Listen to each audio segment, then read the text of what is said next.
మహబూబాబాద్ జిల్లా మున్సిపాలిటీ పరిధిలోని 1వ వార్డు ఈదులపూసపల్లి గ్రామంలో 5 లక్షల రూపాయలతో సీడీఎఫ్ నిధుల కింద సీసీ రోడ్లు 1వ వార్డు కౌన్సిలర్ వెన్నం లక్ష్మారెడ్డి ఆధ్వర్యంలో శంకుస్థాపన చేశారు।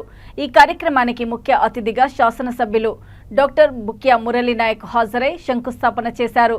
వారు మాట్లాడుతూ 1వ వార్డులోని హై స్కూల్ ప్రహరీ గోడ మరియు టాయిలెట్స్ నిర్మించి కొన్ని సీసీ రోడ్లు వేయాలని, అభివృద్ధి పనులు చేపట్టాలని స్థానిక ఎమ్మెల్యేను కౌన్సిలర్ కోరారు।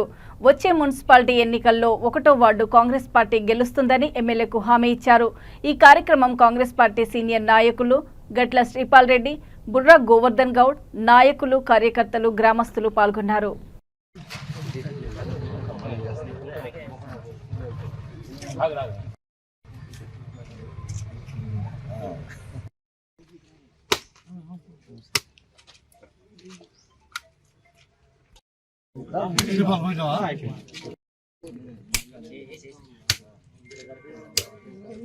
కొంచెం బ్యాగ్ తీసుకుంటే బాగుంటుంది।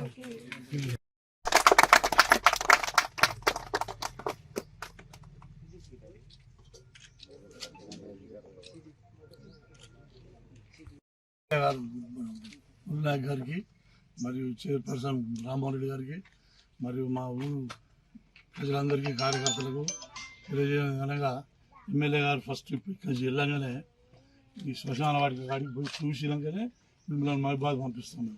అప్పటిదాకా మాత్రం జీప్ గార్డెన్ ఉండే రెండవది ఒకటి ఊళ్ళే హై స్కూల్లో లేడీస్ పిల్లలకు పాపం టాయిలెట్స్ లేవు, 10th క్లాస్ పిల్లలకు। మీరు సార్ కాంపౌండ్ సార్ మీరు సీడీ వచ్చిన బిల్డర్ కానీ ఆ ఎండిఓ గారిని పిలిచాక 2 బాత్రూమ్స్ చేయాలని మా కోరిక విలేజ్ 10th క్లాస్ పిల్లలు బయటికి విరిగిపోతున్నారు। మూడవది విలేజ్లో ఇంకా 1.5 అయితే ఇట్లా రోడ్లు అయితే జరా మాకు। రెండవది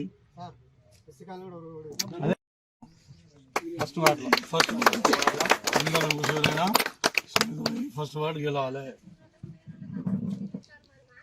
వర్గపోరం వద్దు, వర్గపోరాలు అర్థం ఉన్నాయి కానీ మన జెండా ఎగరాలి ఫస్ట్, అదే చెప్పేది। ఇందువల్ల మాకు హామీ ఇవ్వాలి। ఇప్పుడు జరుగుతున్న సీసీ రోడ్ శంకుస్థాపనకు ముఖ్య అతిథిగా చేసిన మన ఎమ్మెల్యే గారు డాక్టర్ బుక్యా మురళీ నాయక్ గారికి, అదేవిధంగా వార్డ్ కౌన్సిలర్ గారు పెద్దలు వెన్న లక్ష్మారెడ్డి గారికి, అదేవిధంగా పెద్దలందరికీ ఇక్కడ ఇచ్చేసిన ప్రతి ఒక్కరికి నమస్కారాలు। ఈరోజు ఇప్పుడు కౌన్సిలర్ గారు చెప్పినట్టుగానే చాలా విలీన గ్రామాలకు ఏ విధమైన ఫండ్ లేక మనం చేయలేకపోయినాము। అదొక పట్టణ ప్రగతి అనేది